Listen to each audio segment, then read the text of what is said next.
Assalamualaikum warahmatullahi wabarakatuh. Di video kali ini akan dibahas soal-soal mengenai pengujian hipotesis untuk satu populasi.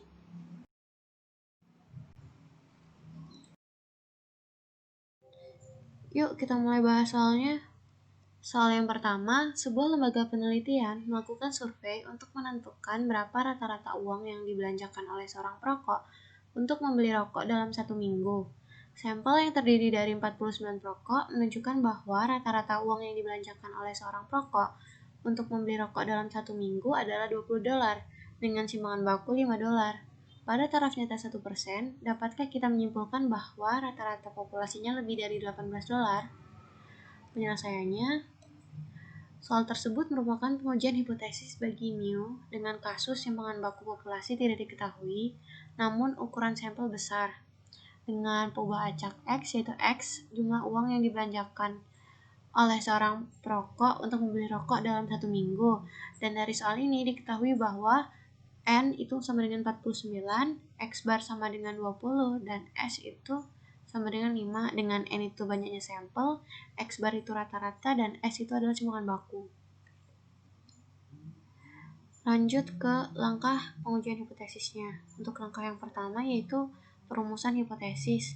Dari soal ini dapat dirumuskan hipotesis awalnya atau hipotesis 0 itu mu itu sama dengan $18 dan hipotesis alternatifnya atau H1 mu itu lebih dari $18. Langkah yang kedua yaitu pilih taraf nyata pengujian. Di soal tadi diketahui bahwa taraf nyata pengujiannya itu 1%. Jadi alfa itu sama dengan 0,01. Langkah yang ketiga, pilih statistik uji. Karena banyaknya sampel dari soal tadi itu 49, maka statistik uji yang digunakan yaitu uji Z. Karena N itu lebih dari sama dengan 30. Untuk langkah yang keempat, yaitu rumuskan aturan pengambilan keputusan.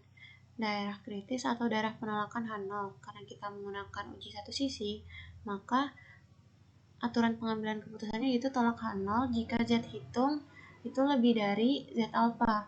Dengan Z alpha itu sama dengan Z 0,01 sama dengan nilainya itu 2,33. Ini nilai ini bisa dilihat di tabel Z atau tabel distribusi normal.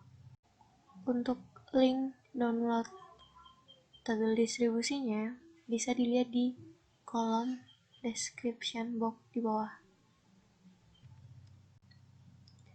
Untuk perhitungannya, Z hitung itu sama dengan X bar dikurang mu per S per akar N.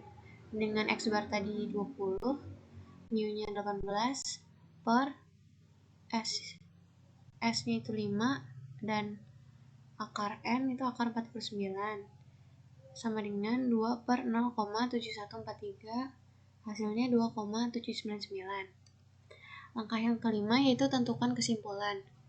Karena Z hitung lebih dari 2,33 nilai ini, maka tolak H0 pada taraf nyata 1%. Dengan demikian dapat disimpulkan bahwa rata-rata sebenarnya uang yang dibelanjakan oleh seorang perokok untuk membeli rokok dalam 1 minggu itu lebih dari $18. Lanjut ke soal yang kedua. Soal yang kedua yaitu American Sugar Producer Association bermaksud memperkirakan rata-rata konsumsi gula per tahun. Sampel yang terdiri dari 16 orang menunjukkan rata-rata konsumsi gula per tahun adalah 60 pon dengan simpangan baku 20 pon.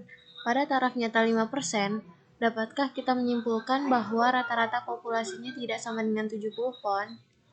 Penyelesaiannya, soal tersebut merupakan pengujian hipotesis bagi mu dengan kasus simpangan baku populasi tidak diketahui dan ukuran sampelnya kecil. Dengan peubah acak X, yaitu X adalah konsumsi gula per tahun. Dari soal ini diketahui N itu sama dengan 16, X bar sama dengan 60, dan S itu sama dengan 20. Dengan N itu banyaknya sampel, X bar itu rata-rata, dan S itu simpangan baku. Untuk langkah pengujian hipotesisnya yaitu langkah yang pertama, perumusan hipotesis. Dari soal ini dapat dirumuskan hipotesis dengan hipotesis awal atau H0 yaitu mu sama dengan 70 dan hipotesis alternatif atau H1 yaitu mu bukan atau tidak sama dengan 70. Langkah yang kedua yaitu pilih taraf nyata pengujian. Dari soal tadi diketahui bahwa taraf nyata pengujiannya yaitu 5%, jadi alfa sama dengan 0,05. Langkah yang ketiga, pilih statistik uji. Karena N sama dengan 16 dan N-nya itu kurang dari 30, maka statistik uji yang digunakan yaitu uji T. Langkah yang keempat, rumuskan aturan pengambilan keputusan. Daerah kritis atau daerah penolakan H0. Kita akan menggunakan uji dua sisi. Jadi, aturan pengambilan keputusannya yaitu tolak H0 jika T hitung kurang dari min T alfa per 2. Nilai min T alfa per 2 yaitu min 2,131 atau T hitung lebih dari T alfa per 2. Untuk mencari dua nilai ini bisa dicari di tabel distribusi T dan untuk link downloadnya ada di description box di bawah. Untuk perhitungannya, T hitung sama dengan X bar dikurang mu per S per akar N dengan X bar 60, mu 70, S 20, dan akar N akar 16. Jadi didapatkan min 10 per 5, sehingga hasilnya itu min 2. Untuk langkah yang kelima, itu tentukan kesimpulan. Karena T hitung ini min 2 lebih dari min 2,131 dan T hitung kurang dari 2,131, maka data tidak dapat mendukung untuk menolak H0 pada taraf nyata 5%. Dengan demikian, tidak dapat disimpulkan bahwa rata-rata sebenarnya konsumsi gula per tahun tidak sama dengan 70 pon. Terima kasih.